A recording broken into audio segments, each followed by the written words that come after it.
one thing that's always interesting to look at before you even start looking around at counties, because let's say you are out of state and you want to invest in Texas, what you could always do is look at counties that have a smaller population and then go ahead and see what smaller counties actually have an increase in population.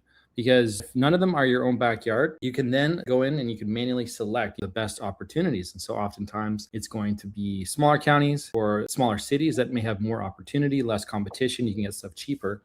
So you find a spot that's got a smaller population and then also an increase in percentage, and that can really be a winning combination. But let's go ahead and take a look at some upcoming tax sales in Texas. And so I'd say one of the most popular websites for Texas tax deed investing or tax lien investing is realauction.com.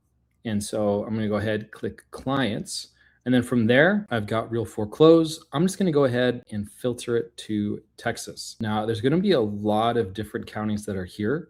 And so not all of them are going to have an upcoming tax sale. We got about 24. And so we could come in and we could just start clicking. I know Ellis is quite small. We've seen really good deals in Ellis before. So I'd click auction calendar and I would take a look and see if they have anything coming up in June. And they do. Now it is just a few properties. And so the thing is that when you have a small county like this, there are less opportunities. And so a recommendation would be that if you did want to go ahead and you wanted to travel and you wanted to drive these, it would make sense to also accompany a few other counties close by as well. Because since these all are on the first Tuesday of the month, they're at the same time. But since they're online, you can actually be participating in multiple auctions.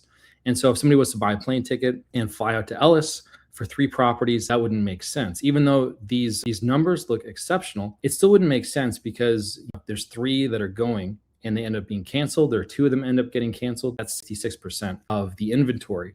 And so you could easily just go ahead and do Ellis County and then tag a few others so that you're driving multiple properties and then increasing your chances. But just looking at this at a bird's eye view, we have the adjudged value here. So this is just what the county thinks the property is worth. I will say this is a very dangerous number because there are times that the county will have an adjudged value, but the house has actually been burnt down. It's been demolished recently.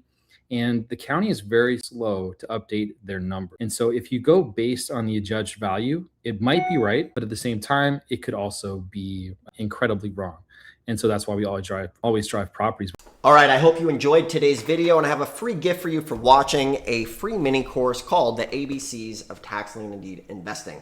This is one of the best books on tax liens, and it is totally free as my gift to you for watching. In the description below, it'll walk you through tax liens from start to finish, along with the directories with all 1,500 tax lien and deed counties put here so that you don't have to go and search around the internet to find them on your own. So the other thing I have is if you already have this book and you want to do a deep dive, my team and I have found an auction with a whole bunch of properties worth 200 to 300 grand, opening bids of just 1,600 bucks. So if you want to deep dive and attend an auction with some help, you can also schedule a free call below and we can discuss helping you in this business. Regardless, thanks for watching. You can check things out in the description below and enjoy the videos. We'll see you soon.